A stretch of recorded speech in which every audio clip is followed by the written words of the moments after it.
Assalamu алейкум ва рахматуллахи ва тааля ва баракатух. Урматтуу мусулман бир туугандар, сиздер менен Ал Жардам кайрымдуулук фонду.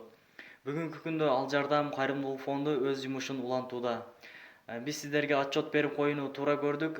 Кече жакында Ысык Көл областында муктаж болгон 8 үй бүлөгө продукта жагынан жардам көрсөткөнбүз. Андан сырткары башка аймактарда дагы, башка областтарда дагы жалгыз бой көп балалуу энелерибиз бар.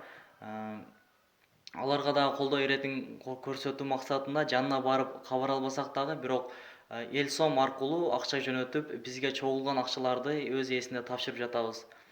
Мен бүткүл элден, кыргыз элинен суранат элем, ушундай оор кырдаалда бири-бирибизди таштап койбойлу.